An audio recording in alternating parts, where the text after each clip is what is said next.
হরে কৃষ্ণ যেই না গেয়েছে সে মৃত শিশু প্রাণ ফিরে পেয়েছে। তাহলে দেখলে তো হরি নামের কত মহিমা। এতক্ষণ ধরে আমরা কি বুঝলাম বাবা? ও বাবা, ওই বাবা সবাই কিন্তু মন প্রাণ দিয়ে শুনছে, আমি বুঝতে পারছি, মায়েরাও শুনছে, আমার কথায় কথায় মাথা নাড়াচ্ছে। হ্যাঁ না, তা কি বুঝলাম? যে ভালোবাসা কাকে বলে, আর কৃষ্ণ নামের কত মহিমা। এই কৃষ্ণ নাম মহাগ্রন্থ নামে একটা শিশু প্রাণ ফিরে পায়। ও হরিনাম তো আমরা সবাই শুনি, বা হরিনাম অনেক করে, অনেক কীর্তনীয়ারা হরিনাম করে। হ্যাঁ, কিন্তু কেন শুনবো কীর্তনীয়ার মুখে হরিনাম? শুনলে আমাদের লাভ কি? মহাগ্রন্থ নামের গুণ কি? এখন অনেক কীর্তনীয়া হয়েছে বাবা, লাখ লাখ টাকা, হাজার হাজার টাকা দানা হয়। কীর্তন সিজনের সময় গলায় তুলসীর মালা পরে, সারা সিজন আর গলায় তুলসীর মালা থাকে না। যারা যারা সোশ্যাল মিডিয়ায় অ্যাক্টিভ থাকে দেখতে পাবেন, কীর্তনীয়ারা বিয়ে বাড়ি গিয়ে মাংসের থালা প্লেট নিয়ে ছবি তুলে পোস্ট করছে, আজকের বিয়ে বাড়ি এসেছি। আবার অনেকে দেখেছি কীর্তন আসরে বলছে আপনারা সদাচারী হন, মাছ মাংস খাওয়া ত্যাগ করুন, তারাই একদিন মাংস ভাত ছাড়া খেতে পারে না। তা ওই সব কীর্তনিয়ার মুখে কৃষ্ণ নাম শোনা যায় সাপের বিষ পান করা, তা হরি বল। তাহলে আমরা হরি নামের মহিমা জানলাম, তাই সবাই মিলে হরি বল হরি নাম একটু গাই দেখি দোয়াহু তুলে, তারপর আমরা লীলা গাইব সবাই মিলে দোয়াহু তুলে। একটু কষ্ট দেব বাবা, কিছুক্ষণের জন্য তো একটু কষ্ট দেব, তবে এর আনন্দ এই সংসারের মধ্যে পাবেন না। এইটুখানি বসে যে আনন্দটা পাবেন সংসারে গেলে পাবেন না। সবাই মিলে ও হরি নাম একবারে বলো না, কৃষ্ণ নাম একবারে বলো না, এই হরি নাম জপয়া বিরাম, এই নাম জীবনের সাধনা। কৃষ্ণ নামে একেবারে বলো না, হরি নামে একেবারে বলো না, এই হরি নাম হরি নাম জীবনের সাধনা।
এই যে এত কিছু করেছো না সংসারের জন্য, সন্তানদের জন্য, বাড়ি গাড়ি সোনা অলংকার জায়গা সম্পত্তি কিচ্ছু নিয়ে যাবে না, আর আমাদের সব কিছু ছেড়ে চলে যেতে হবে। তাই বলছে পৃথিবীতে সব কিছু রবে, একদিন তুমি চলে যাবে। ও পৃথিবীতে সব কিছু রবে, একদিন তুমি চলে যাবে। বিষয় বাড়ি শখের নারী, বিষয় বাড়ি সংসার নারী, বিষয় বাড়ি শখের নারী, বিষয় বাড়ি সুন্দর নারী, সঙ্গে কিছুই যাবে না। হরি নাম একেবারে বলো না, কৃষ্ণ নামে একেবারে বলো না,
গতি নাই বিষয় বাড়ি সুন্দর নারী, বিজয় বাড়ি সুন্দর নারী এ বিষয় বাড়ি সুন্দর নারী, বিষয় বাড়ি সুন্দর নারী সঙ্গে কিছুই যাবে না।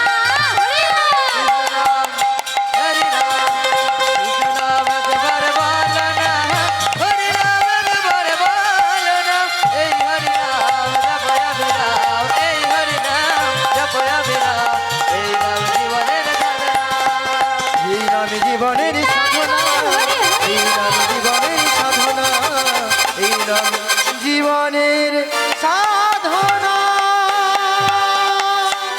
বাবা, আমি দেখছি মা বাবা ভালোভাবে শান্তভাবে সব শুনছে।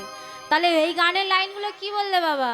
পৃথিবীতে আমরা যা কিছুই করেছি সব কিছু আমাদের ছেড়ে একদিন চলে যেতে হবে, সাথে যাবে এই হরি নাম কৃষ্ণ নাম, আর কিছু যাবে না, আর যাবে দু চোখে দুই তুলসী পাতা। আমরা যে পরিবার মানুষদের জন্য এত করলাম, তুমি যখন ওই চিতাতে উঠবে তোমার সাথে কিন্তু ওই পরিবারের মানুষজন উঠবে না।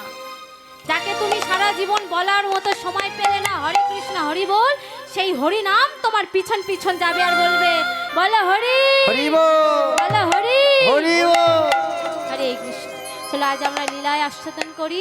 আজকে যে আমরা লীলা আস্বাদন করব, এক 5 বছরের শিশু কিভাবে বৃন্দাবনে গিয়ে আমার রাধা কৃষ্ণের চরণ লাভ করলো, সেই লীলা আজ আমরা আস্বাদন করব। ভক্ত শ্যামানন্দ। পূর্ব মেদিনীপুরে ধরেন্দ্রা গ্রামে এক ভক্ত মা বাবা ছিল। তারা প্রতিনিয়ত ভিক্ষা করে আর প্রসাদ পায় বাবা। দিন আনে দিন খায়, যেটুকু চাল ডাল পায় বাবা ওই ভগবানকে ভোগ লাগিয়ে তারা প্রসাদ পায়। কিন্তু তাদের মনে বড় এক ব্যথা দুঃখ, না আমাদের কোনো সন্তান আদি নাই। একটা মায়ের জীবনে সব থেকে বড় কষ্ট কি গো মা?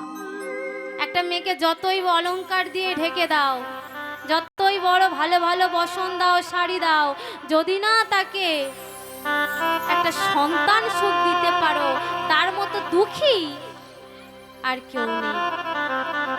সেই মা দুরিকা ভগবানের চরণে কাঁদে দয়াময়, দাও না গো আমাকে একটা সন্তান দিতে পারো না?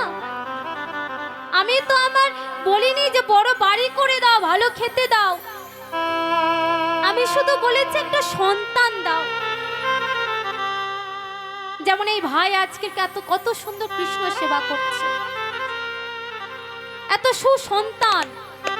বাবা চলে গেছে, মাও একদিন চলে যাবে, সবাইকে চলে যেতে হবে, কিন্তু এমন একজন সন্তান ওনারা জন্ম দিয়েছে যে সারা জীবন শেষ নিঃশ্বাস পর্যন্ত কৃষ্ণ সেবা করে যাবে। জয় গৌর হরি বল। কারণ এখনকার মা বাবারা সন্তান কেন চাই বাবা? আমি এত বড় বাড়ি করেছি, গাড়ি কিনেছি, সেই রক্ষা করার জন্য সন্তান চাই, তাই না? কিন্তু সেই মা দুরিকা দেবী সন্তান চাইছে যাতে আমি চলে গেলে তো আমার স্বামী তোমার সেবা করবে, আর আমার স্বামী চলে গেলে কে তোমার সেবা করবে? কে তোমার সেবা করবে?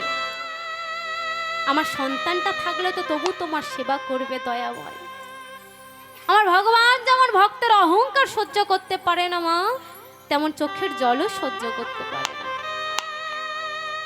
চোখের জল তো সহ্য করতে পারলো না ভগবান, সেই মা দুরিকা দেবীর কোলে গর্ভে এক সন্তান দিল। মা একটু একটু একটু শান্ত হয়ে বসো, সামনে কীর্তনের ভাব নষ্ট হবে বাবা। তা সেই দুরিকা দেবীর গর্ভে সন্তান দিয়েছে, ওই দুঃখের পরিবারে এত আনন্দ আর ধরছে না। একবেলা খায় একবেলা না খেয়ে থাকে, কিন্তু তাদের মনে যে সুখ, যে আনন্দ, এবার আমরা মা বাবা হব। একটা সন্তান বা একজন পিতা, একটা নারী পুরুষ যখন মা বাবা হয়, তার থেকে সুখী আর কেউ হয় না বাবা। আপনারা হয়েছেন, আপনারাও জানবেন।